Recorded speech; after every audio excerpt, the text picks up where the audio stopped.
Very good evening to all of you. Welcome to the class today.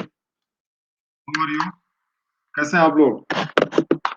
Everything is fine.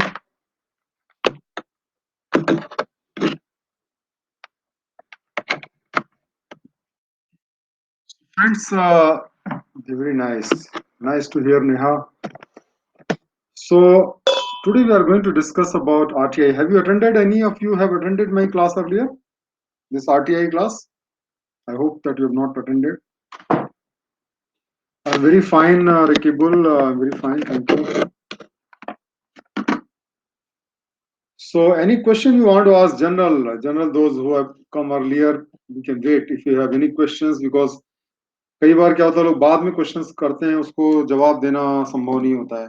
अभी अगर कोई question है तो आप पूछ सकते हैं, कुछ क्वेश्चन हैं आपके। ओके, तो चलिए हम लोग जनरल बातें करते हैं, इसमें स्टार्ट करते हैं आरटीआई एक्ट के बारे में। आरटीआई एक्ट जो है, देखिए ये रिसेंटली बहुत ज्यादा डिस्कशन में था और बहुत कंट्रोवर्शियल रहा है। इसमें अभी कुछ अमेंडमेंट किए गए हैं और उसकी वजह से क्या हुआ है कि आरटीआई एक्ट की जो एग्जिस्टेंस है उसी पे क्वेश्चन मार्क लग गया है कि अभी जो गवर्नमेंट ने अमेंडमेंट किए हैं उसके बाद में क्या आरटीआई एक्ट जो है वो उतना पावरफुल रह पाएगा या उसका क्या इम्पैक्ट होगा। तो आज हम बेसिकली दोनों चीजों के बारे में जानेंगे। एक तो आरटीआई एक्ट क्या है, उसमें क्या प्रोविजंस हैं और क्यों ये एक्ट पावरफुल है। ऐसे बहुत सारे एक्ट हैं देखिए जो डिपार्टमेंट ने बनाए हैं गवर्नमेंट में, जिसमें कि गवर्नमेंट की अकाउंटेबिलिटी बढ़ाने के लिए किया गया है। करप्शन है, एंटी करप्शन एक्ट है और बहुत सारे एक्ट हैं। लेकिन आरटीआई एक्ट कई मामलों में बहुत स्पेशल है। तो आरटीआई एक्ट में ऐसा क्या है जो कि जिससे गवर्नमेंट ऑफिसर के दिमाग में भी डर पैदा होता है इसका। और अभी जो गवर्नमेंट ने अमेंडमेंट किए हुए हैं आरटीआई एक्ट में, वो अमेंडमेंट का क्या इम्पैक्ट होने वाला है आरटीआई एक्ट पे, ये दो चीजें हैं बहुत ज्यादा इंपॉर्टेंट है। और आरटीआई एक्ट एक ऐसा है कि गवर्नेंस के टॉपिक में भी आता है, एथिक्स, इंटीग्रिटी एंड एप्टीट्यूड में भी बहुत रेगुलरली आरटीआई एक्ट पे क्वेश्चन पूछे आते हैं। तो चलिए हम आरटीआई एक्ट के बारे में जानकारी हासिल करते हैं। सबसे पहले हम बात करेंगे कि आरटीआई एक्ट जो है उसकी हिस्ट्री को जानते हैं, कैसे वो अ, आगे प्रोसीड किया। सबसे पहले जो है फ्रीडम ऑफ इंफॉर्मेशन एक्ट जो है 2002 में बनाया गया था। देखिए गवर्नमेंट ऑफिस में जो सरकार है, डेमोक्रेसी है, डेमोक्रेसी में जो जनता होती है या पीपल जो होते हैं, they are supreme and it should be the rule of the people. लेकिन जो हकीकत में होता है कि जो ब्यूरोक्रेट्स होते हैं और जो पार्लियामेंटेरियंस होते हैं या जो मिनिस्टर्स होते हैं वो गवर्नमेंट में रूल करते हैं। और पब्लिक की जहां तक बात है, पब्लिक को तो गवर्नमेंट ऑफिस में कोई इंफॉर्मेशन नहीं मिलती, गवर्नमेंट ऑफिस में कोई क्या कर रहा है उससे उन्हें कोई राहत नहीं मिलती। अगर आप एक पब्लिक है, आम पब्लिक है और आप किसी भी गवर्नमेंट ऑफिस को डील करें इंडिया में, तो आपको पता चलेगा कि basically you are treated like a dirt. Unless आप खुद बहुत ही एक इंपॉर्टेंट आदमी हैं, तब तक आप अगर किसी गवर्नमेंट ऑफिस में जाएंगे, चाहे पुलिस में जाएं, चाहे टैक्स में जाएं, चाहे आरटीओ ऑफिस जाएं, वहां पर आपको कोई इज्जत नहीं मिलती। और जो गवर्नमेंट ऑफिसर्स हैं उनके अंदर सबसे बड़ी दिक्कत क्या होती है कि वो अपने एक्ट के लिए खुद ही रिस्पॉन्सिबल है, इन द सेंस कि अगर कोई गवर्नमेंट ऑफिसर कोई गलत काम करता है तो उसके खिलाफ में एक्शन भी कोई दूसरा गवर्नमेंट डिपार्टमेंट ही लेगा। और इस वजह से क्या होता है, क्योंकि सारे गवर्नमेंट एक दूसरे के साथ कनेक्टेड होते हैं, इसलिए जो गवर्नमेंट डिपार्टमेंट्स में रहते हैं अक्सर वो अपने को फियरलेस महसूस करते हैं, वो जनता की बॉदरेशन नहीं करते। और खास तौर से जो सिविल सर्वेंट्स होते हैं, ब्यूरोक्रेट्स होते हैं, क्योंकि ब्यूरोक्रेट्स जो होते हैं वो जनता के वोट से तो आते नहीं है। अभी देखिए नितिन गडकरी ने जो है कल जो है वो बहुत ज्यादा फ्रस्ट्रेशन हासिल जाहिर किया कि एनएचएआई के जो ऑफिसर्स हैं वो काम नहीं कर रहे हैं और वो करप्शन कर रहे हैं, और इस चक्कर में जो प्रोजेक्ट्स हैं वो टाइम से कंप्लीट नहीं हो रहे हैं। आपने पढ़ा होगा न्यूज़पेपर्स में बहुत रिपोर्ट हुआ था। Welcome Vikram, welcome. नहीं अभी देखो विक्रम, सारे क्लासेस मेरे 8 PM पे होंगे। अभी मैं सुबह के क्लासेस ले रहा था 12:30 पे, क्योंकि मेरे इवनिंग में 7 to 9 के क्लासेस हो रहे थे जो प्लस के क्लासेस थे। So that was the reason that I was taking in the morning. But now since I am taking the classes morning में 8 to 10, तो इसलिए जो है हमारे सारे क्लासेस अब 8 PM में होंगे। नेक्स्ट मंथ हमारे सारे क्लासेस जो हैं 8 PM में होंगे। तो ये आप इसको ध्यान रखें। आज मैं आपको नेक्स्ट मंथ में जो क्लासेस लूंगा उसका भी शेड्यूल बताऊंगा। और उसके अंदर हमने बहुत सारे नए टॉपिक्स रखे हुए हैं जो मैं आपको उसमें बताऊंगा, जो हमने अभी तक कभी नहीं पढ़ाए हुए हैं। तो वो सारे डिटेल्स भी मैं आपको दूंगा कि नेक्स्ट मंथ में मैं कौन से क्लासेस रखूंगा। और अब सारे क्लासेस जो हमारे होंगे वो अभी मैंने शेड्यूल किया, मंडे ट्यूसडे वेंसडे 8 PM। तो ये एक तरीके से इजी टू रिमेम्बर भी रहेगा। तो ये आप लोग जो है ज्वाइन कर सकते हैं। तो चूंकि अगर जो हमारी जो पब्लिक है, कहने को तो डेमोक्रेसी है, कहने को तो जनता जो है वो राजा है, लेकिन उसके पास 5 साल में वोट देने के अलावा और कोई प्रैक्टिकल पावर नहीं है। अगर कोई गवर्नमेंट ऑफिसर काम ना करे तो गवर्नमेंट ऑफिसर का जनता कुछ बिगाड़ नहीं सकती। देखिए पॉलिटिशियंस का बिगाड़ सकता है, क्योंकि पॉलिटिशियंस को इलेक्शन में हरा सकते हैं। आज एक प्राइम मिनिस्टर है, कल वो जीरो हो सकता है, लेकिन आप सिविल सर्वेंट का कुछ नहीं कर सकते, क्योंकि उसकी नौकरी पक्की है और वो रिटायरमेंट तक जो है आराम से नौकरी करेगा। तो इसलिए सिविल सर्वेंट्स लीस्ट बॉदर्ड रहते हैं गवर्नमेंट पब्लिक के लिए, आम पब्लिक के लिए। तो ये जो है, और आम जनता को ये नहीं पता चलता किसने डिसीजन लिया, क्यों डिसीजन लिया। तो जब तक आपको इन्फॉर्मेशन नहीं आएगी कि किसने क्या डिसीजन लिया और जो डिसीजन लिया गया वो सही बेसिस पे लिया गया कि नहीं बेसिस पे लिया गया, तब तक आप कैसे किसी भी गवर्नमेंट ऑफिसर के खिलाफ प्रोसीड कर सकते हैं। तो इसको, इंफॉर्मेशन को जनता तक पहुंचाने के लिए जो पहली कोशिश की गई वो फ्रीडम ऑफ इंफॉर्मेशन एक्ट 2002 में लाया गया। लेकिन ये जो लॉ है ये ऑपरेशनलाइज नहीं हो पाया, क्योंकि इसमें इंफ्रास्ट्रक्चर जो क्रिएट किया जाना था तब तक क्रिएट नहीं हुआ था, जैसे कि बिल्डिंग्स बनाना, अपॉइंटमेंट करना, ये सारी चीजें नहीं हुई तब तक। उसके बाद में 2004 में गवर्नमेंट चेंज हो गई। फिर इस एक्ट को रिपील कर दिया गया और एक नया लेजिस्लेशन लाया गया, राइट टू इंफॉर्मेशन बिल 2005। ये लॉ पार्लियामेंट से 15 जून को पास हुआ और 12 अक्टूबर 2005 को ये इफेक्टिव हो गया। इस एक्ट के अंदर ओवरराइडिंग पावर्स दी गई बाकी एक्ट के लिए, इंक्लूडिंग ऑफिशियल सीक्रेट एक्ट। देखिए ओवरराइडिंग पावर का मतलब क्या होता है, ये बहुत इंपॉर्टेंट चीज है आपको समझने के लिए। देखिए पार्लियामेंट इतने सारे लॉज बनाती है कि आप देखेंगे कि पार्लियामेंट को खुद नहीं पता कितने लॉज हैं। अभी मोदी गवर्नमेंट के आने के बाद में प्रैक्टिकली 1,500-2,000 लॉज जो है उसको गवर्नमेंट ने एनल कर दिया है, या उसको खत्म कर दिया है। उसके बावजूद कितने लॉज है किसी को नहीं पता है। तो अब क्या होता है कि अगर आपने एक लॉ बनाया और उस लॉ के अंदर जो है कुछ आपने प्रोविजंस डाले, ठीक है, अब पता चला कि एक दूसरा लॉ भी एग्जिस्ट करता है जिसके अंदर उसके अपोजिट प्रोविजन है। तो एक आम जो गवर्नमेंट ऑफिसर है वो देखेगा भाई इन दोनों लॉ में फायदे वाला कौन सा है और उसको हम फॉलो करें, है ना। अब जैसे कि मान लिया कि आपके आरटीआई के अंदर कहता है इंफॉर्मेशन डिस्क्लोज करो, लेकिन जो है आपसे एक दूसरा लॉ है, जैसे मान लिया इनकम टैक्स एक्ट है, वो कहता है कि भाई इंफॉर्मेशन टैक्स पेयर की मत डिस्क्लोज करो। तो क्या होगा कि आप कहेंगे भाई मैं तो इनकम टैक्स लॉ फॉलो कर रहा था, इनकम टैक्स में तो लिखा है कि नहीं डिस्क्लोज करो, मैंने डिस्क्लोज नहीं किया। तो आपको कोई कुछ नहीं कर सकता। इसीलिए जो है इस एक्ट को ओवरराइडिंग पावर दी गई कि अगर किसी भी एक्ट में कोई चीज मना भी की गई है, लेकिन अगर उसको इस एक्ट में अलाउ किया गया है तो जो है उसको परमिट करना पड़ेगा। ऑफिशियल सीक्रेट एक्ट जो है वो भी, उसके अंदर भी ओवरराइडिंग है, क्योंकि कुछ ऑफिशियल सीक्रेट एक्ट तो प्रैक्टिकली हर कॉन्फिडेंशियल इंफॉर्मेशन को बैन करता है, लेकिन जो है वो एक स्पेसिफिक पर्पस की वजह से बनाया गया, स्पाइनेस के लिए बनाया गया, जो जासूसी करते हैं उसको रोकने के लिए बनाया गया। तो ऑफिशियल सीक्रेट एक्ट का भी इस्तेमाल तभी किया जाएगा जो कि कंसिस्टेंट होगा आरटीआई के तहत। जैसे आरटीआई के अंदर भी मैं आपको आगे बताऊंगा कि अगर जो है कुछ तरीके की इंफॉर्मेशन मना है, तो अगर वो उससे मैच करता है तभी जो है ऑफिशियल सीक्रेट एक्ट को आप इन्वोक कर सकते हैं। लेकिन फिर भी लोग ऑफिशियल सीक्रेट एक्ट को कई बार इन्वोक करते हैं, लेकिन जो है आपको ये समझना पड़ेगा कि वो इन्फॉर्मेशन अगर आरटीआई के अंदर स्पेसिफिकली प्रोवाइड करने को लिखा हुआ है तो उसको आप प्रोवाइड कर सकते हैं। और ओवरराइडिंग का मतलब यह है कि अगर ये एक्ट के प्रोविजंस किसी और एक्ट के साथ में कॉन्फ्लिक्ट में आते हैं तो जो है इसके प्रोविजंस प्रिवेल करेंगे दूसरे एक्ट के मुकाबले। अब इसके ऑब्जेक्टिव देखिए आरटीआई एक्ट के क्या है। पहला ऑब्जेक्टिव है कि सिटीजन्स को एम्पावर करना, सिटीजन्स को पावर देना कि भाई उसको पता रहे कि कोई चीज अगर नहीं हो रही है तो क्यों नहीं हो रही है। जैसे अगर आपने मान लिया टेंडर के लिए अप्लाई किया, आपने सरकार ने कुछ सामान के लिए टेंडर किया, आपने टेंडर के लिए अप्लाई किया और आपको टेंडर नहीं मिला, तो आपको पता होना चाहिए कि आपको टेंडर क्यों नहीं मिला। तो आपका अधिकार है कि आप गवर्नमेंट डिपार्टमेंट में जा करके फाइल को देख सकें और देखें कि भाई बाकी लोगों का टेंडर किस रेट पे था, और अगर अगर आपको उसके टेंडरिंग प्रोसेस में कोई गलती नजर आती है तो आप आगे जा करके कोर्ट में जा सकते हैं और एक्शन के लिए आप करप्शन के लिए भी लिख सकते हैं।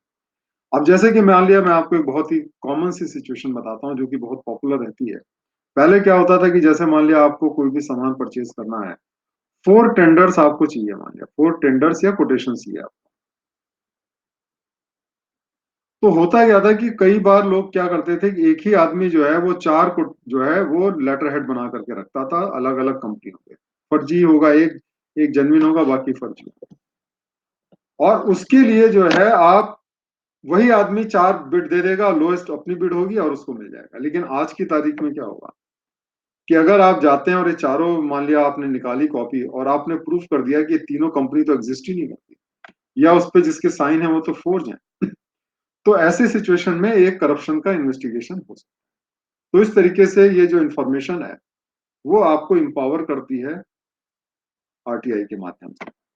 Promote transparency and accountability in the working of the government. पहले गवर्नमेंट की जो इंफॉर्मेशन है वो सिर्फ गवर्नमेंट को ही मिलती थी, आज एक आम जनता को मिल सकती है। और इसीलिए जो है इससे ट्रांसपेरेंसी और अकाउंटेबिलिटी बढ़ी है। Why, what and how are not, मैं आगे आपको बताऊंगा। Mohanty please wait, I will tell you, I will tell you, just hold on. It helps in containing the corruption. और इससे करप्शन को कमी कंटेन होता है, क्योंकि जब आदमी करप्शन करता है, देखिए करप्शन कोई भी आदमी करता है तो जनरली कोई ना कोई बेनिफिट देता है किसी न किसी पार्टी को, है ना। और उस बेनिफिट को अगर आप उस इंफॉर्मेशन को ले लें कि गवर्नमेंट में क्या डिसीजन लिया गया, तो आप उस करप्शन को एक्सपोज कर सकते हैं। Make Indian democracy work for the people in the real sense. और इस तरीके से जो जनता, जो जनार्दन है जिसको कहते हैं, जनता जो रूलर है, वो डेमोक्रेसी को रियल सेंस में काम करने का मौका मिले, क्योंकि जनता को इसमें एम्पावर किया गया। एम्पावर कैसे किया गया, मैं सारी चीजें आपको बताऊंगा। अब सबसे पहले हम राइट ऑफ द सिटीजन की बात करते हैं। ये जितना भी कानून है वो इंडियन सिटीजन के लिए एप्लीकेबल है। Any citizen can obtain information under the law. अब केवल ये नहीं कि आपने एक चिट्ठी लिखी और चिट्ठी का जवाब आ गया, ऐसे नहीं होता है। आरटीआई एक्ट में ज्यादा तो लोग समझते हैं इंफॉर्मेशन मिल गई, ऐसा नहीं है। आपको राइट है कि आप कोई भी अगर इंस्पेक्शन हुआ, मान लिया कोई काम हुआ है, उसको आप इंस्पेक्ट कर सकते हैं, डॉक्यूमेंट को इंस्पेक्ट कर सकते हैं, रिपोर्ट अगर किसी पब्लिक अथॉरिटी के पास में, उसको इंस्पेक्ट कर सकते हैं। और जो इंफॉर्मेशन जो प्राइवेट पार्ट अथॉरिटीज की है under the control of public authority, उसको भी आपको एक्सेस होगा। जैसे मैंने आपको बताया कि अगर टेंडर बाकी लोगों ने दिए हुए हैं, तो वो प्राइवेट पार्टीज के टेंडर है, फिर भी आप उनको देख सकते हैं, ये आपको राइट है। वो आप वहां पे जब जाएंगे ऑफिस में तो आपको पूरी फाइल दिखानी पड़ेगी। अगर आप कहेंगे भाई मुझे पूरी फाइल देखनी है जिसमें कि ऑर्डर किया गया है, तो आपको वो पूरी फाइल दी जाएगी देखने के लिए। आप उसके नोट्स बना सकते हैं, एक्सट्रैक्ट मतलब समरी बना सकते हैं कि कौन से पेज पे क्या है, ये बना सकते हैं। सर्टिफाइड कॉपी रिकॉर्ड्स की ले सकते हैं, जो जो पेजेस आप चाहें उनकी फोटो कॉपी ले सकते हैं। और आप जो है कोई भी इंफॉर्मेशन चाहें तो डिस्क में ले सकते हैं, चाहे फ्लॉपी में ले सकते हैं। कई बार क्या होता है, इंफॉर्मेशन कंप्यूटर पे स्टोर रहती है, तो आप उसको डिस्क में, फ्लॉपी में, किसी भी इलेक्ट्रॉनिक मोड से जो है ले सकते हैं। या अगर आप चाहें तो प्रिंट आउट ले सकते हैं, अगर वो कंप्यूटर या किसी भी डिवाइस में स्टोर है। तो ये नहीं है कि आपको इन्फॉर्मेशन जो मर्जी हो दे दें। मान लिया उन्होंने गलत इन्फॉर्मेशन दे दी आपको, तो आप कह सकते हैं भाई मुझे देखनी है फाइल, मुझे उस कंप्यूटर के डॉक्यूमेंट्स को देखना है, तो वो उनको दिखाना पड़ेगा। तो इस तरीके से ये बहुत ज्यादा पावरफुल एक्ट है। अब इंफॉर्मेशन की बहुत वाइड डेफिनेशन है। इंफॉर्मेशन के अंदर रिकॉर्ड्स आते हैं, डॉक्यूमेंट्स आते हैं, मैन्युस्क्रिप्ट आती है, फाइल या मेमोज आते हैं, email, opinions, advises, press release, ये सारी चीजें जो है इंफॉर्मेशन के डोमेन में आती हैं। और जैसा मैंने बताया कि प्राइवेट पार्टी से रिलेटेड जो इंफॉर्मेशन है, जो पब्लिक अथॉरिटी एक्सेस कर सकती है, वो भी जो है इसके डोमेन में आता है। अब हम देखिए, एक चीज हम ये जानते हैं कि सबसे पहले कि जो आरटीआई एक्ट है वो सबके ऊपर अप्लीकेबल नहीं होता है। कई बार देखिए आपने सुना होगा, बहुत सारी कंट्रोवर्सीज होती हैं जिसमें कहा जाता है कि भाई पॉलिटिकल पार्टीज को आरटीआई एक्ट के दायरे में आना चाहिए। आप बताइए, पॉलिटिकल पार्टीज आरटीआई एक्ट के दायरे में आती हैं क्या? आपके हिसाब से आती हैं कि नहीं आती हैं? आना चाहिए, नहीं आती हैं कि नहीं? अगर आती हैं तो ट्रू, और नहीं आती हैं तो फॉल्स।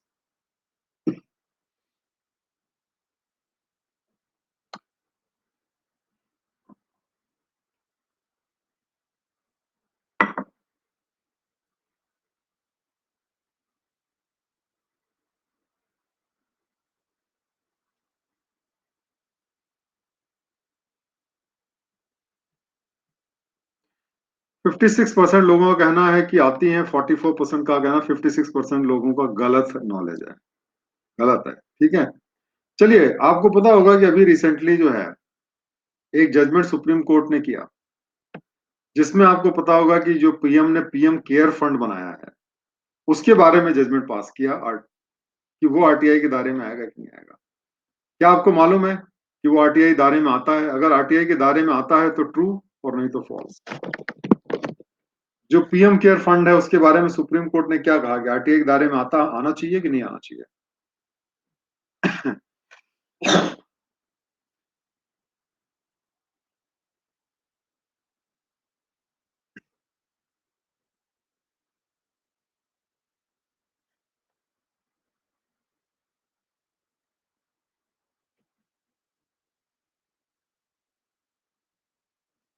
37% लोग कहते हैं ट्रू, 63% लोग कहते हैं, 37% लोग फॉल्स हैं। सुप्रीम कोर्ट ने कहा नहीं आना चाहिए। अब से काफी दिनों पहले, अब से करीब 3-4 साल पहले, बहुत जबरदस्त इस बात पे डिस्कशन चल रहा था, कंट्रोवर्सी चल रही थी कि बीसीसीआई जो है, board of cricket control of India, जो कि क्रिकेट मैचेस ऑर्गेनाइज करती है, उसको आरटीआई के डोमेन में आना चाहिए। क्या बीसीसीआई आरटीआई डोमेन में है? अगर है तो ट्रू, नहीं तो फॉल्स।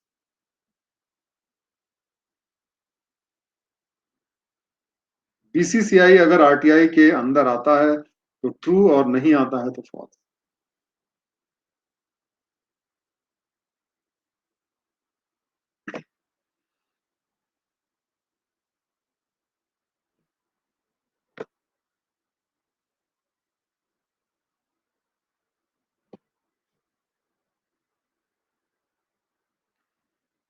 84% लोगों ने सही जवाब दिया, बिल्कुल सही जवाब है। अब आप मुझे बताइए कि जो आईआईटी है, इंडियन इंस्टीट्यूट ऑफ टेक्नोलॉजी, वो जो है आरटीआई के डोमेन में आते हैं कि नहीं आते हैं? अगर आते हैं तो ट्रू, नहीं आते हैं तो false. IIT, Indian Institute of Technology जो है, उसके डोमेन में आता है कि नहीं आता है? अगर आता है तो ट्रू, नहीं तो फॉल्स।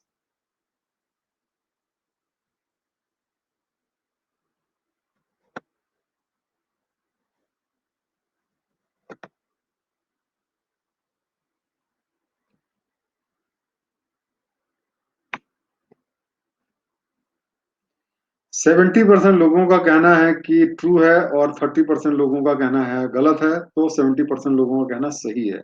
आईआईटी जो है उसके डोमेन में आता है। अच्छा, जो मारुति कंपनी है, मारुति सुजुकी कंपनी, वो आरटीआई के डोमेन में आती है कि नहीं आती है? आती है तो ट्रू, नहीं तो false. Maruti car, Maruti Suzuki company.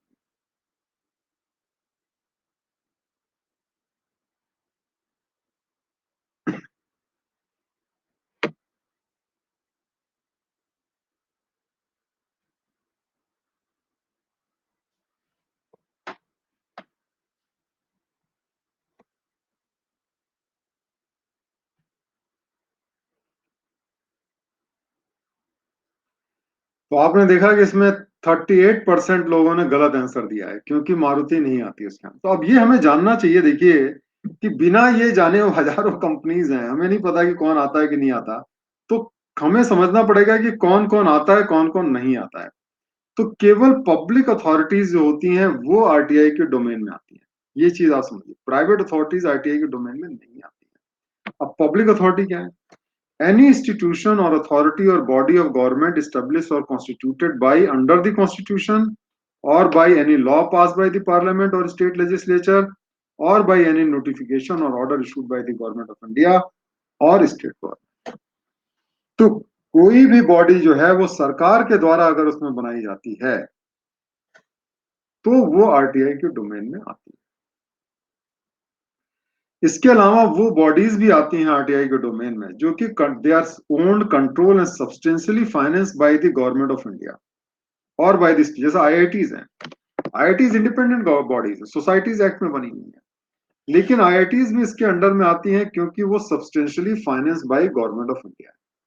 अगर आईआईटीज कल मान लीजिए अपनी फाइनेंसिंग खुद करने लगे और गवर्नमेंट से फंडिंग ना लें, तो ऐसे सिचुएशन में वो फिर इसके दायरे में नहीं आएंगे।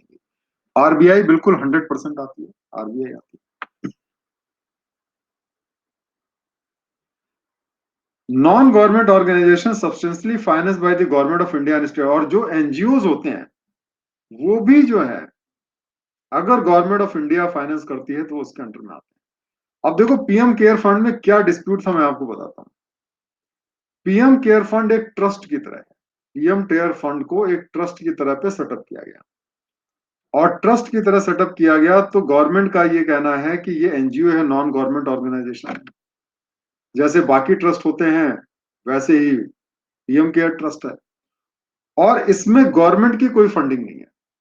इसमें गवर्नमेंट की कोई फंडिंग नहीं है, इसलिए पीएम केयर फंड गवर्नमेंट के दायरे में नहीं आता है। वहीं पे दूसरी साइड का कहना था कि पीएम केयर फंड को गवर्नमेंट ऑफ इंडिया के ऑर्डर नोटिफिकेशन से बनाया गया है, तो पहली कंडीशन सेटिस्फाइड होती है, और इस वजह से वो जो है वो आरटीआई के डोमेन में आना चाहिए। लेकिन सुप्रीम कोर्ट ने दोनों पक्षों को सुनने के बाद में ये कहा कि आरटीआई के डोमेन में नहीं आएगा, और सुप्रीम कोर्ट जो भी कहता है उसको मानना पड़ता है। ठीक है, कल हो सकता है सुप्रीम कोर्ट कह दे कि आएगा तो अब आएगा, आज की तारीख में नहीं आएगा तो नहीं आएगा। नहीं, सुप्रीम कोर्ट के जजमेंट से पहले भी नहीं था। सुप्रीम कोर्ट को तो गवर्नमेंट ने कभी नहीं माना कि पीएम केयर फंड जो है आरटीआई के डोमेन में आएगा। अगर सुप्रीम कोर्ट कह देता तो आता। एनडीआरएफ को देखना पड़े, एफसीआरए, ये सारे नहीं, एफसीआरए तो अलग चीज है ना, एफसीआरए तो एक्ट है। जो ऑर्गेनाइजेशन है, अगर गवर्नमेंट ऑफ इंडिया की ऑर्गेनाइजेशन, कोई भी गवर्नमेंट डिपार्टमेंट हो वो आएगा, या कोई प्राइवेट ऑर्गेनाइजेशन भी है जो गवर्नमेंट से फंडिंग लेती है, एनजीओ जो है वो भी गवर्नमेंट के दायरे में है। तो हर ऑर्गेनाइजेशन से आपको जाके देखना पड़ेगा। नहीं, एफसीआरए जो है वो लॉ है, फॉरेन जो एक्सचेंज से रिलेटेड लॉ है ना। वो कोई ऑर्गेनाइजेशन ऐसी नहीं कि वो कोई काम कर रही है। ये लॉ है, जैसे कस्टम्स लॉ है, ये जो इनकम टैक्स लॉ है वो लॉ है। अब देखिए कई एजेंसीज को आरटीआई के डोमेन से बाहर रखा गया है, लॉ के अंदर ही। ये एजेंसीज गवर्नमेंट के उसमें नहीं आती। पहले कई सारी एजेंसीज हैं, जैसे आईबी है, डीआरआई है, डायरेक्टरेट ऑफ रेवेन्यू इंटेलिजेंस है, NCB narcotic control bureau, BSF border security force, CRPF central reserve paramilitary force, ये जो ऑर्गेनाइजेशन हैं ये आरटीआई एक्ट के बाहर है। तो यहाँ पे आप जा करके कोई भी इंफॉर्मेशन उनसे नहीं मांग सकते। तो ये ऑर्गेनाइजेशन आरटीआई के एक्ट से बाहर है। फिर कई ऐसी इंफॉर्मेशन है जिसमें कि मान लिया किसी स्टेट की सिक्योरिटी कनेक्टेड है, पब्लिक सेफ्टी है, या correspondence with the foreign government है, वो भी एक्सक्लूडेड है। जैसे जब राफेल वाला इशू उठा था तो गवर्नमेंट का ये कहना था कि जो इंडियन गवर्नमेंट की फ्रेंच गवर्नमेंट के साथ जो डील हुई थी वो आरटीआई में एक्सक्लूडेड है, क्योंकि वो correspondence with the foreign government है, और गवर्नमेंट ने ये कहा कि ये गवर्नमेंट टू गवर्नमेंट डील है, इसलिए हम उसको आरटीआई में नहीं दिखा सकते, और गवर्नमेंट ने आज तक उसको डिस्क्लोज नहीं किया है। इसके अलावा कुछ थर्ड पार्टी इंफॉर्मेशन जिसमें कॉमर्शियल कॉन्फिडेंस की चीजें हो, ट्रेड सीक्रेट्स हो, इंटेलेक्चुअल प्रॉपर्टी हो। जैसे मान लिया कोई फार्मास्यूटिकल कंपनी है, उसने आपको केमिकल फार्मूला गवर्नमेंट डिपार्टमेंट को दिया हुआ है, चाहे इंक्वायरी के दौरान दिया हो, चाहे as a part of obligation, जो उसके लिए लॉ का ऑब्लिगेशन उसमें दिया हो, तो वो इंफॉर्मेशन आप डिस्क्लोज नहीं कर सकते हैं किसी भी थर्ड पार्टी।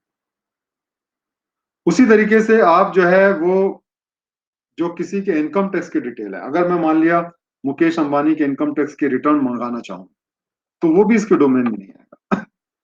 तो इस तरीके से जो प्राइवेट इंफॉर्मेशन है वो जनरली इसमें नहीं आती है, अनलेस कोई एक्सेप्शनल सिचुएशन हो जिसमें कि पब्लिक इंटरेस्ट इन्वॉल्व हो, तब दोनों पार्टी को सुन करके आरटीआई ऑफिसर डिस्क्लोज कर सकता है। बट अदरवाइज जो थर्ड पार्टी कौन हुई? गवर्नमेंट फर्स्ट पार्टी, आप सेकंड पार्टी, और इसके अलावा जितनी भी पार्टीज हैं थर्ड पार्टी। तो किसी तीसरे व्यक्ति के बारे में अगर आप इंफॉर्मेशन मांगते हैं, तो वो जो इंफॉर्मेशन अगर कमर्शियल कॉन्फिडेंस की है, या जो है उससे पब्लिक इंटरेस्ट को इफेक्ट नहीं होता, तो आपको डिस्क्लोज नहीं किया है। उसी तरीके से जो प्राइवेट इंफॉर्मेशन है जिससे which has no connection with the public interest also can not be disclose under this act. जैसे कि मान लिया कि किसी के मेडिकल हिस्ट्री आप जानना चाहें, तो गवर्नमेंट डिपार्टमेंट के अंदर हर एक आदमी का मेडिकल ट्रीटमेंट सारा गवर्नमेंट पे करती है। तो वो आप जाते हैं गवर्नमेंट हॉस्पिटल में, आप बिल पे करते हैं, और वो सारा रिम्बर्स हो जाता है। तो हर एक आदमी के मेडिकल डॉक्यूमेंट आपको गवर्नमेंट में मिलते हैं। आप अगर कहें कि भाई एक्स ऑफिसर की मेडिकल हिस्ट्री हमको चाहिए, कि कितना कितना पैसा खर्चा हुआ, कौन कौन सी बीमारी है इनको, तो ऐसी इंफॉर्मेशन का कोई पब्लिक इंटरेस्ट से मतलब नहीं है, इसलिए उसको मना किया जा सकता है। ठीक है। अब हम आते हैं कि आरटीआई एक्ट के अंदर क्या प्रोसीजर्स प्रिस्क्राइब हैं किसी इंफॉर्मेशन को पाने के लिए। देखिए, आरटीआई एक्ट में सबसे पहली बात यह है कि हर एक गवर्नमेंट ऑर्गेनाइजेशन के लिए जरूरी है कि वो एक पब्लिक इंफॉर्मेशन ऑफिसर को अपॉइंट करें। आप किसी भी गवर्नमेंट की वेबसाइट पे जाएंगे, डिपार्टमेंट में चाहे किसी मिनिस्ट्री की वेबसाइट पे जाएंगे, तो आपको वहां पे एक आरटीआई का फीचर जरूर मिलेगा। और आरटीआई के फीचर में अगर आप जाएंगे तो उसमें कौन सी पब्लिक इंफॉर्मेशन अथॉरिटी है, उनका पूरा नाम, पता, टेलीफोन नंबर, एड्रेस, ये सारी चीजें हर गवर्नमेंट डिपार्टमेंट को मुहैया करानी पड़ती है।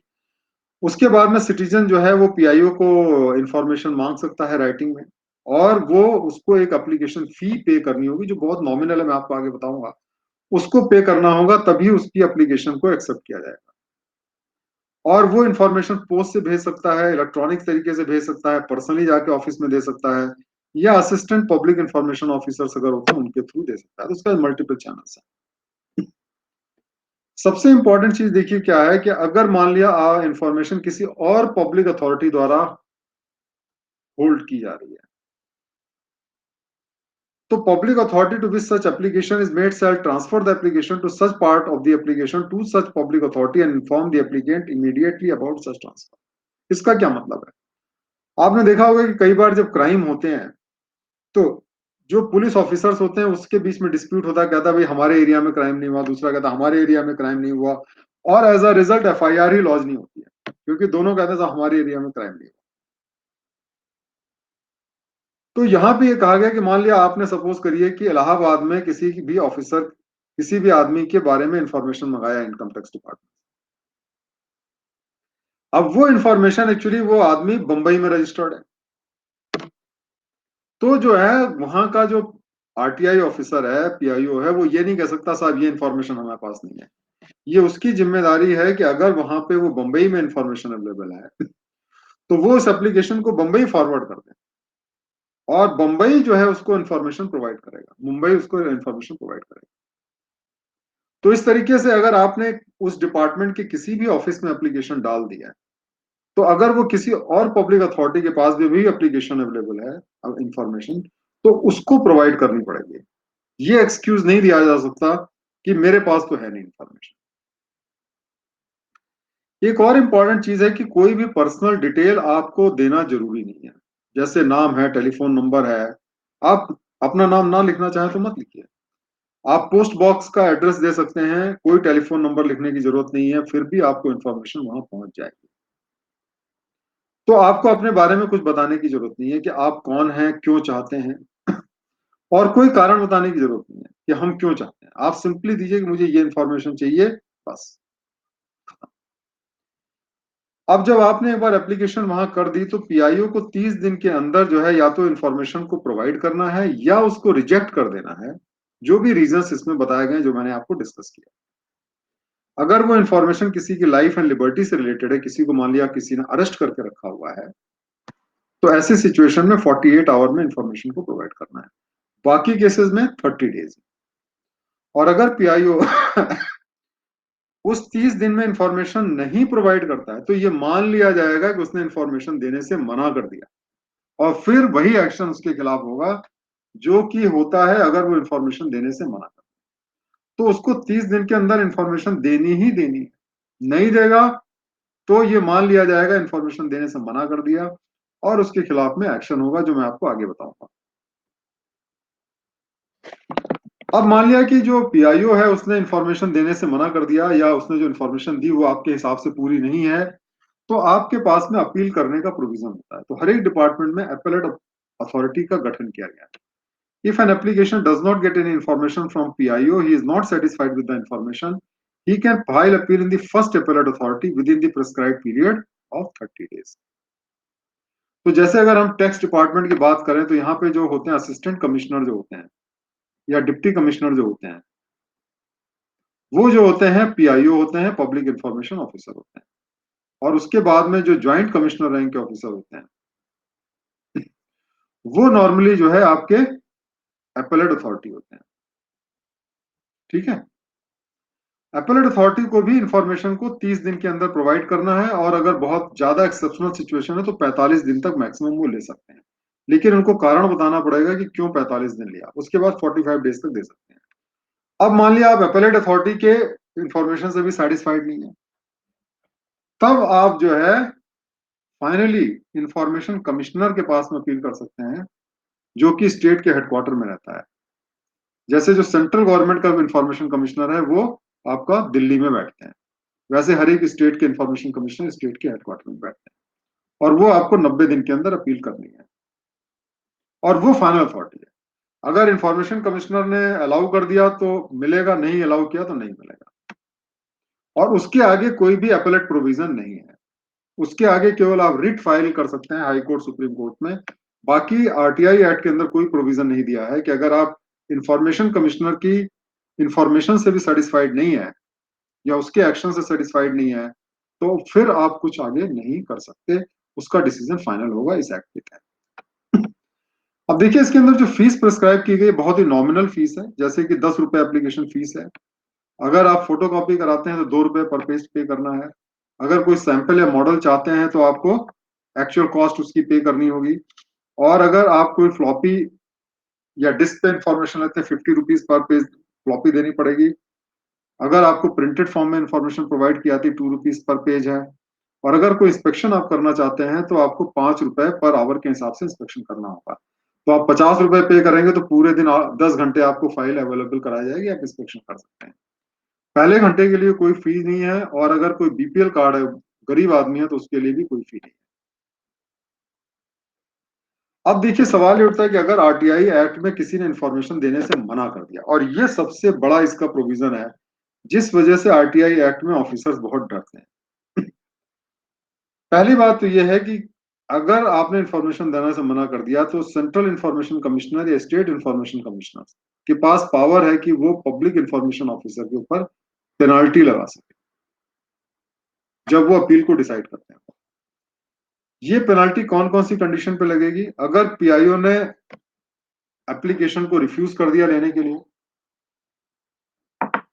अगर उसने जो इंफॉर्मेशन है 30 दिन के अंदर नहीं प्रोवाइड की, या मेलाफाइडी मतलब जानबूझ के मना किया, मतलब जानबूझ के इंफॉर्मेशन देने से मना कर दिया, उसकी नॉलेज में थी लेकिन फिर भी उसने मना कर दिया, या फिर गलत, इनकम्प्लीट या मिसलीडिंग इंफॉर्मेशन दिया, या जो इंफॉर्मेशन थी उसको डिस्ट्रॉय कर दिया। जब इनको मिली कि भाई इस फाइल के बारे में इंफॉर्मेशन दीजिए, और उसको पता था उस फाइल में फ्रॉड है, तो उसने उस फाइल को ही डिस्ट्रॉय कर दिया।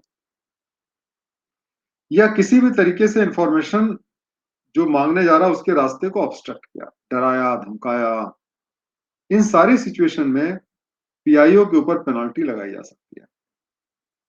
ये पेनाल्टी देखिए कितनी होगी, 250 rupees per day till the information is furnished by the application is receive, subject to maximum 25,000। तो जब तक आप इंफॉर्मेशन प्रोवाइड नहीं करते हैं, जब तब तक आपको 250 रुपीज पर डे की पेनाल्टी आपके खिलाफ में लगाई जा सकती है। तो आप समझिए 100 दिन अगर आपने नहीं प्रोवाइड की तो 25,000 रुपए पेनाल्टी लग जाएगी। और सबसे बड़ी बात यह कि पेनाल्टी सरकार के फंड से नहीं जा सकती है, ये जो पीआईओ है उसको अपनी सैलरी से देना पड़ेगा। और इसीलिए जो है आप समझिए कि अगर 10 लोगों ने आपके खिलाफ में आरटीआई दे दी और आपने नहीं प्रोवाइड किया, तो आपको 2.5 लाख रुपए आपकी तनख्वाह से कट जाएंगे। तो इस तरीके से ये चूंकि आपकी सैलरी से डिडक्ट हो रहा है, तो ये बहुत पिंच करता है लोगों को। उसके बाद में एक और चीज है कि जो सियासी है वो पीआईओ को सुनेंगे पेनल्टी लगाने से पहले, they will be giving them the opportunity to be heard, इसके पहले की पेनल्टी लगे। लेकिन सबसे बड़ी बात यह है कि पीआईओ को प्रूफ करना पड़ेगा कि वो जो है उसने सही तरीके से इंफॉर्मेशन देने की प्रोवाइड की नहीं दे पाया। मतलब कि अगर पीआईओ इस बात को नहीं प्रूफ कर पाता है कि उसने सारे स्टेप्स लिए फिर भी इंफॉर्मेशन नहीं दे पाया, तो पीआईओ के खिलाफ में पेनाल्टी उसको लगेगी। देखिए नॉर्मली क्या होता है, किसी भी आदमी को अगर हम एक्यूज करते हैं तो हमें प्रूफ करना होता है कि वो गिल्टी है, लेकिन यहाँ पे जो पीआईओ है उसको प्रूफ करना पड़ेगा कि वो इनोसेंट है, अदरवाइज उसके ऊपर पेनल्टी लगेगी। इसके साथ साथ में सीआईसी और एसआईसी जो है उनके खिलाफ में डिसिप्लिनरी एक्शन भी रिकमेंड कर सकते हैं। तो ये ध्यान रखिए कि केवल पैसे देके भी मुक्ति नहीं मिलेगी, आपको डिसिप्लिनरी एक्शन कंडक्ट रूल के अंदर होगा। अगर आप कंडक्ट रूल की स्टडी करेंगे तो आप पाएंगे उसके अंदर इंफॉर्मेशन को टाइम से ना प्रोवाइड करना आरटीआई एक्ट में, वो कंडक्ट रूल का भी वॉयलेशन है। तो वहां पे भी एक्शन होगा और यहाँ पे भी एक्शन होगा। लेकिन जो फर्स्ट अपेरेंस अथॉरिटी है या पब्लिक अथॉरिटी, मतलब जो गवर्नमेंट डिपार्टमेंट है, उसके ऊपर पेनल्टी लगाने का आरटीआई एक्ट में कोई प्रोविजन नहीं। केवल पीआईओ के खिलाफ में पेनल्टी लगाई जा सकती है। जो फर्स्ट अपेलेट अथॉरिटी है या पब्लिक अथॉरिटी, मतलब जो गवर्नमेंट है या जो डिपार्टमेंट का हेड है, उसके ऊपर कोई पेनल्टी नहीं लगाई जा सकती। जैसे पुलिस डिपार्टमेंट के किसी मान लिया किसी एसपी ने प्रोवाइड इंफॉर्मेशन देने से मना कर दिया, तो उस एसपी के ऊपर पेनल्टी लग सकती है, लेकिन पुलिस डिपार्टमेंट पे कोई पेनल्टी नहीं लगेगी। ठीक है, कोई क्वेश्चन है इसमें? इससे रिलेटेड आपके कोई क्वेश्चन हो तो पूछ सकते हैं। Do you have any questions? Okay. अब देखिए रिसेंटली क्या हुआ है कि आरटीआई एक्ट में कुछ अमेंडमेंट किए गए हैं, और ये अमेंडमेंट बहुत ही कंट्रोवर्शियल है, क्योंकि ये माना जा रहा है कि इन अमेंडमेंट के बाद में आरटीआई एक्ट काफी वीक हो जाएगा। पार्लियामेंट ने right to information amendment bill 2019 pass किया अगस्त 2019 में, और उसके अंदर कई सारे अमेंडमेंट प्रपोज किए गए, जिसका मतलब ये था कि जो यूनियन गवर्नमेंट है, सेंट्रल गवर्नमेंट, उसको फुल पावर मिल गई है कि वो जो भी इंफॉर्मेशन कमिश्नर चाहे स्टेट में चाहे सेंटर में अपॉइंट किए जाएंगे, उनका टेन्योर, सैलरीज और टर्म्स ऑफ कंडीशंस वो डिसाइड करेगा। चाहे वो इंफॉर्मेशन कमिश्नर्स हो, जिसमें चीफ इंफॉर्मेशन कमिश्नर्स और स्टेट इंफॉर्मेशन कमिश्नर्स भी शामिल है। पहले ये जो पावर थी ये पार्लियामेंट के पास में, और पार्लियामेंट ने ये पावर के यूज करते हुए जो इंफॉर्मेशन कमिश्नर्स थे उनको इलेक्शन कमिश्नर के बराबर रखा था। तो इसलिए जैसे इलेक्शन कमीशन को आप अपनी चॉइस से बर्खास्त नहीं कर सकते, उसके लिए आपके लिए एक ड्यू प्रोसेस है, उसके लिए जो है आपको आ, मतलब पार्लियामेंट का अप्रूवल चाहिए होगा। वो प्रोटेक्शन इनको अवेलेबल था। इसीलिए जो इंफॉर्मेशन कमिश्नर थे, उन्होंने जब प्राइम मिनिस्टर ऑफिस की भी बात आई, जब चीफ मिनिस्टर ऑफिस की बात आई, जब सुप्रीम कोर्ट ऑफ इंडिया के ऑफिस की बात आई, तब भी उन्होंने ऑर्डर दिया कि सुप्रीम कोर्ट को भी इंफॉर्मेशन प्रोवाइड करनी पड़ेगी, यूपीएससी को भी इंफॉर्मेशन प्रोवाइड करनी पड़ेगी, प्राइम मिनिस्टर ऑफिस को भी इंफॉर्मेशन प्रोवाइड करनी पड़ेगी, क्योंकि उनके अंदर ऑटोनॉमी, उनको हटाया नहीं जा सकता था। अब सेंट्रल गवर्नमेंट अपॉइंट करेगी और सेंट्रल गवर्नमेंट हटा भी सकती है। अब देखिए जो क्या इसमें अमेंडमेंट किए गए, इसको हमें जानना है। सेक्शन 15 जो आरटीआई एक्ट का है उसको अमेंड कर दिया गया, और पहले था 5 साल का टर्म फिक्स था सीआईसी के लिए, जो सेंट्रल इंफॉर्मेशन कमिश्नर्स हैं। अब उसके अंदर ये लिख दिया गया, a term to be decided by the government through rules made under the law. मतलब अब ये टर्म गवर्नमेंट डिसाइड करेगी अलग से रूल बना करके, अभी 5 साल की गारंटी नहीं है, 5 साल का टर्म मिलेगा। उसके बाद में जो इंफॉर्मेशन कमिश्नर और इलेक्शन कमिश्नर के बीच में जो पैरिटी थी, जिसमें salary allowance and terms of conditions of service थी, वो हटा दी गई है। इलेक्शन कमीशन का स्टेटस जो होता है वो सुप्रीम कोर्ट के जज के बराबर होता है। तो आप समझ सकते हैं कि इनका स्टेटस कितना ऊपर था, लेकिन उसको हटा दिया गया, वो पैरिटी खत्म कर दी गई है। लेकिन ये अमेंडमेंट प्रोस्पेक्टिव में होगा, इसका मतलब कि जो पुराने इंफॉर्मेशन कमिश्नर्स ऑलरेडी अपॉइंट हो चुके थे, वो पुरानी टर्म्स एंड कंडीशन से गवर्न होंगे, और जो नए लोग अपॉइंट होंगे वो नई टर्म्स एंड कंडीशन से गवर्न होंगे। स्टेट इंफॉर्मेशन कमिश्नर के अंदर भी चेंज किया गया। Second clause reproduce the first class but in the contest of state information commissioner, और इसके अंदर यूनियन गवर्नमेंट को पावर दी गई है कि वो स्टेट इंफॉर्मेशन कमिश्नर के बारे में भी अपॉइंटमेंट के रूल्स बना सकता है। और इस तरीके से जो एग्जीक्यूटिव है, जो गवर्नमेंट है, उसके पास में पावर आ गई है इंफॉर्मेशन कमिश्नर के टर्म्स एंड कंडीशंस डिसाइड करने की, बजाय कि पार्लियामेंट। तो जो गवर्नमेंट है वो जो चाहे अपॉइंट टर्म्स एंड कंडीशंस, तो गवर्नमेंट ने किया भी है, मैं आपको आगे बताऊंगा कि किस तरीके से गवर्नमेंट ने टर्म्स एंड कंडीशंस को इस तरीके से मॉडिफाई किया है कि जिससे इंफॉर्मेशन कमिश्नर्स की पावर काफी कम हो गई है। अब गवर्नमेंट का देखिए क्या जस्टिफिकेशन है। गवर्नमेंट ने जो अमेंडमेंट किया, तो गवर्नमेंट का भी एक जस्टिफिकेशन है, गवर्नमेंट क्या कहती है। और ये गवर्नमेंट का जस्टिफिकेशन आपके लिए क्यों इंपॉर्टेंट है, क्योंकि देखिए जब आप एक सिविल सर्वेंट बनना चाहते हैं, तो आपको गवर्नमेंट के पॉइंट ऑफ व्यू को सपोर्ट करना है। आप दोनों साइड प्रॉज एंड कॉन्स को डिस्कस कर सकते हैं, लेकिन फाइनली जो है आपको जो जजमेंट है, जो डिसीजन है, वो गवर्नमेंट के फेवर में आपको देना चाहिए। हाँ, उसमें आप सजेशन जरूर दे सकते हैं, लेकिन आपको गवर्नमेंट का जो व्यू है उसके अगेंस्ट में नहीं जाना चाहिए जब आप सिविल सर्विसेज में एग्जाम में आंसर लिखते हैं। तो गवर्नमेंट का क्या जस्टिफिकेशन है? गवर्नमेंट का ये कहते हैं कि government RTI act give information commissioner the status equal to the chief election commissioner and election commissioners which also put them at par with the judges of Supreme Court insofar as the salary allowances and other terms and conditions were concerned. ये पुराने RTI act में था। अब government का ये कहना है कि जो इलेक्शन कमीशन ऑफ इंडिया का फंक्शन है वो बहुत ज्यादा इंपॉर्टेंट है, उतनी इंपॉर्टेंस जो है ये इंफॉर्मेशन कमिश्नर का टर्म नहीं है। तो आपके हिसाब से क्या आपको लगता है कि जो इंफॉर्मेशन कमिश्नर का काम होता है वो इलेक्शन कमिश्नर से बराबर नहीं है? अगर आप इस गवर्नमेंट के स्टेटमेंट से संतुष्ट हैं तो ट्रू कहिएगा कि इलेक्शन कमिश्नर का जो स्टेटस है, इंफॉर्मेशन कमिश्नर का स्टेटस उसके बराबर नहीं हो सकता। If you agree with that say true, otherwise say false.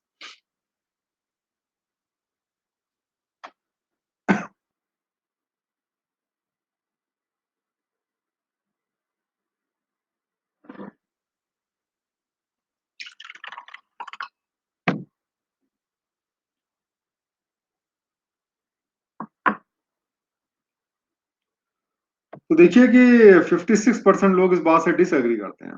उनका ये कहना है कि नहीं, ऐसा नहीं है। गवर्नमेंट का जो इंफॉर्मेशन कमिश्नर का रोल है वो इंफॉर्मेशन कमिश्नर इलेक्शन कमीशन के रोल से कम नहीं है। लेकिन गवर्नमेंट का कहना है कि नहीं, बराबर नहीं है, इलेक्शन कमीशन का रोल बहुत सुपीरियर है, इंफॉर्मेशन कमिश्नर का रोल उतना अच्छा नहीं है, और इस वजह से इसको रैशनलाइज करने की या प्रॉपर तरीके से प्लेस करने की जरूरत है। तो देखिए, एक चीज मैं आपको बताना चाहता हूं, इसके पहले हम आगे जाएं, कि हमें जब भी इसको जस्टिफाई करना होगा तो हम इस बात को गवर्नमेंट के व्यू को सपोर्ट करें। तो as a public, as a citizen आप कह सकते हैं कि हाँ, इलेक्शन कमीशन के से कम इंपॉर्टेंट नहीं है।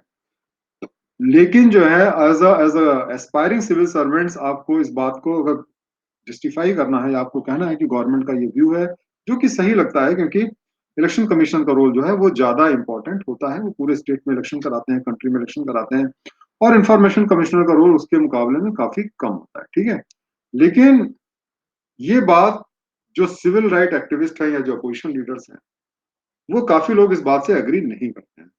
Welcome Chintu, Chinnu, welcome Chinnu, good evening. तो जो आरटीआई एक्टिविस्ट हैं और जो अपोजिशन पार्टीज के लोग हैं, उनका ये कहना है कि अमेंडमेंट जो है वो आरटीआई एक्ट के लिए एग्जिस्टेंशियल थ्रेट बन गया है। मतलब अब आरटीआई एक्ट जो है उसके एग्जिस्टेंस पे खतरा हो गया है। दो फॉर्मर सेंट्रल इंफॉर्मेशन कमिश्नर्स हैं जिनका ये कहना है कि ये जो बिल है वो आरटीआई एक्ट को अब खत्म कर देगा। They contended that information commissioner election commissioner have equivalence of responsibility, और इसलिए उनके पे अलाउंसेस और टर्म्स एंड कंडीशन सेम होना प्रॉपरली जस्टिफाइबल है। अब देखिए, बड़ा गवर्नमेंट ने जो किया है, गवर्नमेंट ने आरटीआई एक्ट में कोई अमेंडमेंट नहीं किया। आरटीआई एक्ट में कोई अमेंडमेंट नहीं किया, जैसा एक्ट था, जो पावर थी, 100% पावर बरकरार है आरटीआई में, इंफॉर्मेशन कमीशन। सिर्फ उनकी टर्म्स एंड कंडीशंस जो है उसको उन्होंने मॉडिफाई कर दिया। अब इसका क्या फर्क पड़ता है, मैं आपको बताता हूं कैसे फर्क पड़ता है। इमेजिन करिए कि जो सुप्रीम कोर्ट इंडिया की है, उसके जजेस को अपॉइंट करने की कंडीशन जो है, और रिमूव करने की पावर और अपॉइंट करने की सारी पावर जो है, वो सेंट्रल गवर्नमेंट के पास में है। जैसे सेंट्रल गवर्नमेंट कोई सेक्रेटरी अपॉइंट करती है, या डीजीपी अपॉइंट करती है, या एसपी डीएम अपॉइंट करती है, मान लिया उसी तरीके से गवर्नमेंट हाई कोर्ट और सुप्रीम कोर्ट के जस्टिस जजेस को अपॉइंट करने लगे। पावर्स उनकी 100% सेम हो, पावर्स में कोई कमी ना हो, तो क्या आपको ऐसा लगता है कि जो जजेस हैं वो इंडिपेंडेंटली काम कर पाएंगे? अगर कर पाएंगे तो आप बोलिएगा ट्रू, और नहीं कर पाएंगे तो फॉल्स बोलिएगा।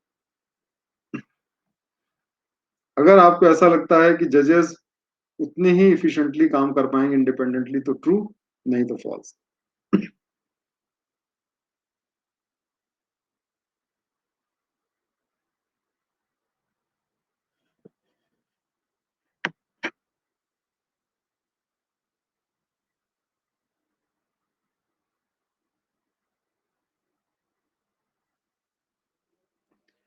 अब देखिए 90% लोगों का ये मानना है कि जजेस जो हैं वो काम नहीं कर पाएंगे इंडिपेंडेंट, और ये सही है। अगर सुप्रीम कोर्ट के जज को लगे कि मैंने गवर्नमेंट के खिलाफ में कोई ऑर्डर किया और गवर्नमेंट ने अगले दिन मुझे हटा करके यहां से हटा दिया, तो कुछ नहीं कर पाएंगे। और आप देखिए जो हमारे यहाँ पे जो व्यवस्था है, सबसे नीचे पीआईओ है जो कि डिपार्टमेंट का ऑफिसर है, मान लिया वो डिप्टी कमिश्नर है। उसके ऊपर अपेलेट अथॉरिटी है, फर्स्ट अपेलेट अथॉरिटी, जो कि ज्वाइंट कमिश्नर है, जो कि फिर डिपार्टमेंट का ऑफिसर है। तो नॉर्मली ये दोनों ऑफिसर्स जो होते हैं, जो मेरा प्रैक्टिकल एक्सपीरियंस है, क्योंकि मैं पीआईओ भी रहा हूं और अपेलेट अथॉरिटी भी रहा हूं गवर्नमेंट की सर्विस के दौरान, कि ये लोग डिपार्टमेंट में इंफॉर्मेशन देना नहीं चाहते।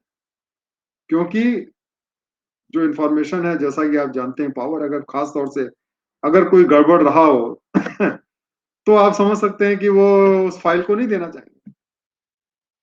तो आखिरी जो रास्ता होता है, क्योंकि ये दोनों डिपार्टमेंट के हैं, नॉर्मली पीआईओ जो इन्फॉर्मेशन देता है सब सीनियर ऑफिसर से डिस्कस करके देता है। और जब पीआईओ ने एक बार मना कर दिया तो आपको एपेलेट अथॉरिटी से रिलीफ की उम्मीद नहीं करनी चाहिए, क्योंकि वो उसी का बॉस है, उससे पूछ के इसने दिया हुआ है,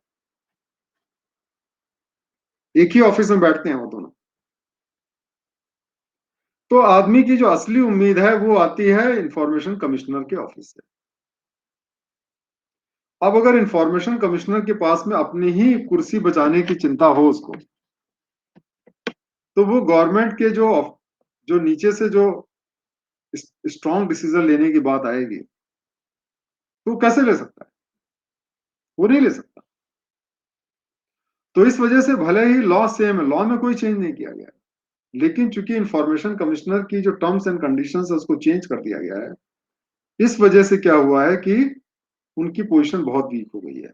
अब हम देखते हैं कि इसमें चेंज किया क्या गया है, क्या वाकई में कोई चेंज किया गया है। Let us see that what is the actual change which has been done.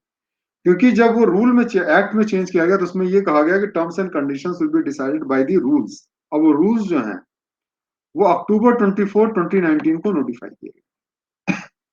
इसके अंदर जो है, पहली बात तो ये थी कि जो 5 साल का टेन्योर जो पहले था, tenure of chief information commissioner and central information commissioner जो है, स्टेट इंफॉर्मेशन कमिश्नर, उसको रिड्यूस करके 3 साल कर दिया गया 5 साल से। तो पहले ये 5 साल के लिए अपॉइंट होते थे, आज जो है अब इनको 3 साल के लिए अपॉइंट किया जाएगा। एक तो टर्म कम हो गया। दूसरा, सीआईएसी जो है उसको कैबिनेट सेक्रेटरी से बराबर कर दिया गया, और जो इंफॉर्मेशन बाकी कमिश्नर्स हैं उनको सेक्रेटरी के बराबर कर दिया गया गवर्नमेंट ऑफ इंडिया के। तो इस तरीके से इंफॉर्मेशन कमिश्नर्स जो है वो चीफ इंफॉर्मेशन कमिश्नर के अंडर में आ गए, है ना। तो चीफ इलेक्शन का इंफॉर्मेशन कमिश्नर जो बोलेगा वो उसको मानना पड़ेगा, क्योंकि वो हायरार्की में उससे ऊपर पहुंच गया।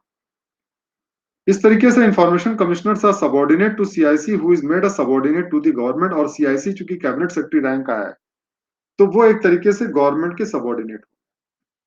देखिए जो इलेक्शन कमीशन होता है, मुझे याद है कि जब ये टीएन शेषन इलेक्शन कमीशन थे,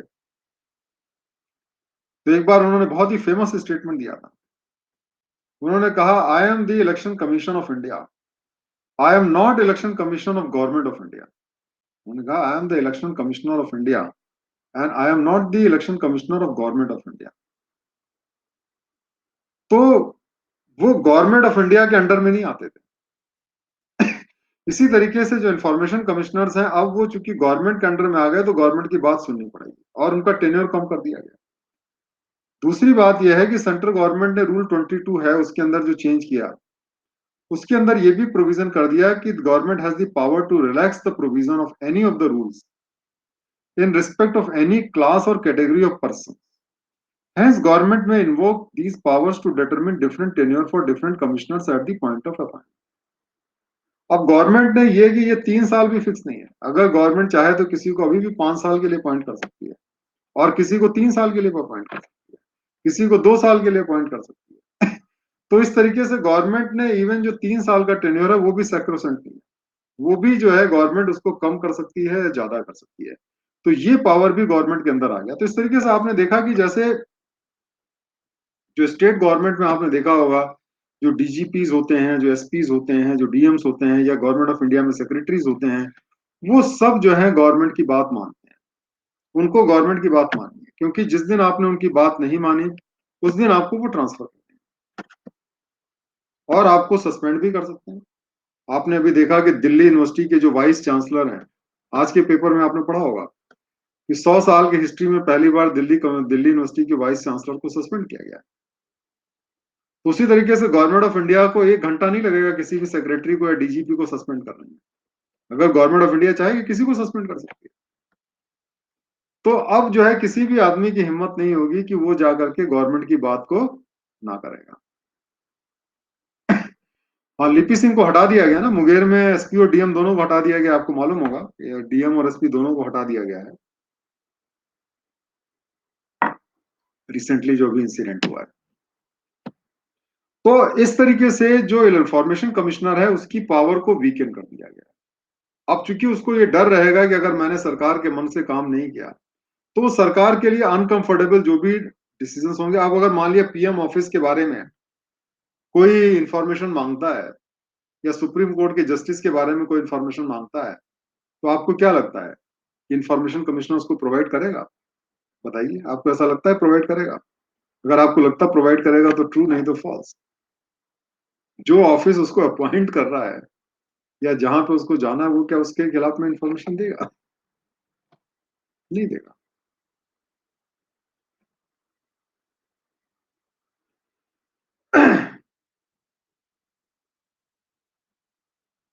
तो इस तरीके से आपने देखा कि करीब 100% लोगों का कहना है कि वो इंफॉर्मेशन नहीं देगा। पहले सुप्रीम कोर्ट के लिए भी सीआईसी ने स्टैंड लिया, PM office, supreme court, UPSC, सबके बारे में कहा आपको देना पड़ेगा। तो अब देखिए हम आगे आते हैं कि इसका क्या इम्पैक्ट होगा आरटीआई एक्ट का अमेंडमेंट जो किया गया है। आरटीआई एक्ट डेफिनेटली जो इंफॉर्मेशन कमिश्नर है उसकी पोजीशन को वीक कर देगा। और मैंने आपको पहले भी बताया कि चूंकि सबसे ज्यादा तो जनता की जो एक्सपेक्टेशंस होती हैं और ज्यादातर जो मेरा प्रैक्टिकल एक्सपीरियंस है वो ये है कि इंफॉर्मेशन कमिश्नर के डर से ही नीचे के लोग भी इंफॉर्मेशन प्रोवाइड करते थे, क्योंकि पेनल्टी लगाने की सारी पावर उनके पास में है और इंफॉर्मेशन कमिश्नर एक इंडिपेंडेंट ऑफिस है। बाकी तो डिपार्टमेंट के ऑफिसर हैं, जिस जगह पे आप इंफॉर्मेशन मांग रहे हैं उसी के बारे में मांग रहे हैं। तो अगर वो नहीं देना चाहे तो नहीं देगा, वो कोई बहाना बना देगा, नहीं देगा। अब it will be much easy to remove them in case the government is not very happy with them. और इसलिए अब उनको हटाना बहुत आसान होगा अगर गवर्नमेंट उनसे खुश नहीं है। और उनका जो लोअर स्टेटस हो गया है, पहले चूंकि इलेक्शन कमिश्नर के लेवल पे था, अब वो सेक्रेटरी लेवल पे हो गया है, तो इसलिए अब उसमें लेस टैलेंटेड लोग जाएंगे, ज्यादा लोग उसमें नहीं जाएंगे। इसके अलावा गवर्नमेंट ने एक और बड़ा इंपॉर्टेंट अमेंडमेंट किया है, पेंशन के अंदर जो है प्रोविजंस में चेंज किया है। और जिसकी वजह से अब उसमें प्राइवेट लोग नहीं जाएंगे, सरकारी लोग ही ज्यादा जाएंगे, रिटायर्ड गवर्नमेंट सर्वेंट ज्यादा जाएंगे। मैं आपको बताता हूँ क्या पेंशन रूल में चेंज किया है। देखिए, जैसे हमने गवर्नमेंट से वॉलंटरी रिटायरमेंट लिया या गवर्नमेंट में कोई भी रिटायर्ड ऑफिसर होता है उसको एक पेंशन मिलती है और वो जो पेंशन होती है उसकी सैलरी के 50% होती है। तो जैसे मान लिया आप जब रिटायरमेंट किए और आपकी सैलरी है 2,50,000, तो आपको पेंशन कितनी मिलेगी? 1,25,000 की पेंशन मिलेगी। ठीक है। अब अगर आप किसी भी गवर्नमेंट डिपार्टमेंट में अपॉइंट होते हैं, किसी भी गवर्नमेंट डिपार्टमेंट, तो आपको जो भी सैलरी होगी उसमें पेंशन को एडजस्ट किया जाएगा। मान लिया किसी गवर्नमेंट डिपार्टमेंट में हम जाते हैं जहां पे मेरी सैलरी 2 लाख रुपए की है, ठीक है, तो मुझे 2 लाख नहीं मिलेंगे, 2 लाख में 1,25,000 रुपए माइनस कर दिए जाएंगे, क्योंकि वो मुझे पेंशन के तौर पे मिल रहे हैं। और मुझे कितने मिलेंगे? 75,000 मिलेंगे। ठीक है। तो इसलिए मुझे, अगर मैं गवर्नमेंट में ऑलरेडी एक पेंशन ले रहा हूं, तो मेरे लिए रिटायरमेंट जो है, रिटायरमेंट के बाद में काम करने का बहुत मोटिवेशन नहीं है, क्योंकि मुझे 75,000 रुपए क्यों मिले। लेकिन अब गवर्नमेंट ने इस टर्म्स एंड कंडीशन को भी खत्म कर दिया है, तो पेंशन एडजस्ट नहीं होगी। तो इसका रिजल्ट क्या होगा कि मुझे 1,25,000 की पेंशन भी मिलेगी और जो भी सैलरी है 2 लाख की, वो फुल सैलरी भी मिलेगी। तो इस वजह से जो गवर्नमेंट ऑफिसर्स हैं उनके लिए इंसेंटिव बढ़ गया, क्योंकि उनको अब जो है जो पैसा मिलेगा वो पहले के मुकाबले में काफी ज्यादा मिलेगा। तो इसलिए पहले गवर्नमेंट ऑफिसर्स उतना इंटरेस्ट नहीं लेते थे, क्योंकि रिटायरमेंट के बाद में अगर आपको थोड़ी बहुत तनख्वाह मिल रही है तो लोग नहीं लेते, अब वो ज्यादा आएंगे।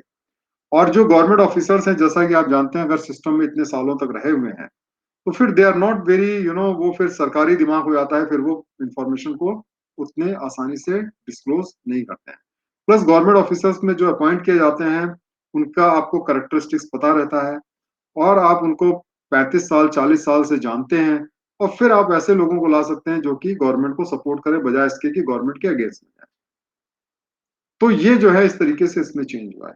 लेकिन फिर भी मैं आपको ये कहना चाहूंगा कि जब भी आपको कोई क्वेश्चन पूछा जाता है तो आप दोनों प्रॉज एंड कॉन्स को जरूर डिस्कस करें, लेकिन फिर गवर्नमेंट का जो स्टैंड है उसको आप जरूर वेटेज दें कि ये जो पैरिटी कम की गई है because of the real reasons, और इसका जस्टिफिकेशन होते हैं।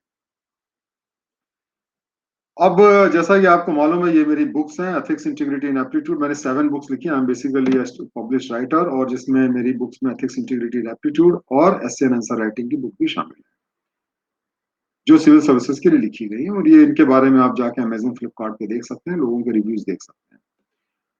ये लेसन्स मैं इस मंथ में ला रहा हूँ। इस मंथ में मैं ये जो 12 लेसन्स हैं, ये सॉरी अक्टूबर नहीं है, नवंबर है, ये गलती से रह गया, नवंबर है, नवंबर 2020। तो नवंबर 2020 के अंदर हम बहुत सारे नए चीजें लेके आ रहे हैं, जिसमें आपका ह्यूमन वैल्यूज है, ethics morality and law, golden rule and virtues, ethical dilemma and resolution, फिर उसके बाद में corruption, what is corruption, institution to fight corruption, structure and steps of essay. Essay writing के रिलेटेड भी हमारे 3 लेसन हैं। Structure जैसा कि आप जानते हैं, इंट्रोडक्शन होता है, उसके बाद बॉडी होती है, फिर कंक्लूजन होता है, उसके बारे में बताएंगे। फिर how to develop flow in the essay, brain storming कैसे करेंगे जिससे कि आइडियाज आप जनरेट करें और एक अच्छा एसे लिख सकें। उसके बाद में इंटरनेशनल मॉरलिटी, इंटरनेशनल इंस्टीट्यूशंस, और egoism, altruism and utilitarian principles. Case study की क्लासेस मैं नेक्स्ट मंथ में रखूंगा, आपने कहा है, मैं उसको ध्यान रखूंगा। केस स्टडीज की क्लासेस में नेक्स्ट मंथ में रखूंगा। चलिए चीनो, आपने खरीदी है, बहुत अच्छी बात है, थैंक यू वेरी मच। आपने ली है, आप लोगों को भी बताएं इस किताब के बारे में। तो ये सारे के सारे देखिए जो हमारे क्लासेस हैं, हमने मंडे ट्यूसडे वेडनेसडे को शेड्यूल किया, मंडे ट्यूसडे वेडनेसडे 8 PM। सारे क्लासेस 8 PM पे होंगे, और मंडे ट्यूसडे वेडनेसडे को होंगे, ठीक है। तो आप प्लीज इसको नोट कर लें, और ये सारे क्लासेस आप अटेंड करें, क्योंकि ये सारे क्लासेस आपको जो भी टॉपिक्स हैं उनके कॉन्सेप्ट को क्लियर करेंगे। और अगर आपके कोई क्वेश्चंस हो तो आप पूछ सकते हैं, we have time some time, so if you have any questions you can ask. बाकी जैसा कि आप जानते हैं कि I am ex IRS officer, worked in the government for 25 years, got WCO certificate of merit and presidential award। मैं 2 courses कराता हूँ अन अकेडमी पे, ethics integrity and aptitude, essay and answer writing, जिसकी कंबाइंड वेटेज 500 मार्क्स की है आपके mains examination. You can use my code AK Singh IRS and get 10% discount. ये आपके स्पेशल बैचेस हैं जिसको कि आप ज्वाइन कर सकते हैं अकेडमी पे, मिशन AIR1, लक्ष्य AIR1, मिशन AIR1, और ये बैचेस आप ज्वाइन कर सकते हैं इंग्लिश बाइलिंगुअल और हिंदी में। एक इंपॉर्टेंट चीज मैं बताना चाहता हूँ कि अभी जो अन अकेडमी है वो ऑप्शनल के लिए अगले महीने से 1 नवंबर से एक्स्ट्रा चार्ज करेगी, वो एक्स्ट्रा हो जाएगा। लेकिन अगर आप GS का सब्सक्रिप्शन 31 अक्टूबर तक लेते हैं तो वो आपको कम्प्लीटली फ्री मिलेगा। तो आप उसके साथ में जो भी आप GS का कोर्स करेंगे, एक ऑप्शनल सेलेक्ट कर सकते हैं अपनी चॉइस से, ऑप्शनल भी आप पढ़ सकते हैं। तो you can join the course by 31 October. उसके अलावा ये अलग अलग बैचेस हैं आपके, बाइलिंगुअल बैचेस हैं, हिंदी के बैचेस हैं, इंग्लिश के बैचेस हैं, और अपनी चॉइस का बैच ज्वाइन कर सकते हैं। और एक आप सब्सक्रिप्शन लेते हैं तो आपको सारे के सारे बेनिफिट जो है इसमें मिलते हैं। इसके अंदर देखिए जो आपके जैसा कि मालूम होगा कि आप सारे जो भी आपकी चॉइस के एजुकेटर हो, अनलिमिटेड नंबर ऑफ आवर्स आप उनके वीडियोस देख सकते हैं, उनके लेक्चर्स लाइव अटेंड कर सकते हैं, उनके नोट्स मिलेंगे आपको, और उसके बाद में 100% सिलेबस कवरेज होगी। ऑप्शनल भी आप सारे के सारे उसमें कवर किए जाएंगे। तो ये सारी की सारी चीजें ऑप्शनल भी उसमें कवर होंगे, जो भी ऑप्शनल आपके पास अवेलेबल है। प्रीलिम्स का कवरेज है, मेंस की कवरेज है, डाउट क्लियरिंग है, और मॉक टेस्ट भी जो है उसमें ऑर्गेनाइज किए गए हैं। अभी देखिए हमने एक एथिक्स इंटीग्रिटी का जो एक टेस्ट था वो हमने 25 को किया। ऐसे ही हम रेगुलर उसको ऑर्गेनाइज करते रहेंगे, और आप अपने आंसर्स की प्रैक्टिस भी ऑनलाइन कर सकते हैं, और एक्चुअल डिस्क्रिप्टिव टेस्ट भी आप दे सकते हैं। आप इस सब को ज्वाइन कर सकते हैं। आप AK Singh IRS मेरा कोड इस्तेमाल करेंगे, आपको 10% का ऑफ मिलेगा। इसके अलावा डेली इसमें जो है करंट अफेयर की टेस्ट सीरीज हैं जो कि फ्री हैं, जिसको आप ज्वाइन कर सकते हैं। और ये इनके डिफरेंट मीडिया चैनल्स हैं, यूट्यूब है, अन अकेडमी, ये सारे के सारे इनके मीडिया चैनल्स हैं जिसको आप ज्वाइन कर सकते हैं, और अन अकेडमी के जो भी नॉलेज है उसको आप एक्वायर कर सकते हैं। So I hope that you like this session and join me on Monday. अब हमारे देखिए नेक्स्ट मंथ में जितने भी क्लासेस होंगे, मंडे ट्यूसडे वेंसडे को होंगे, 8 PM पे होंगे। ठीक है, अगर कोई भी चेंज ऑफ शेड्यूल है तो मैं आपको पहले से बता दूंगा। Thank you very much for joining for this class, wish you all the very best, God bless you, thank you, good night.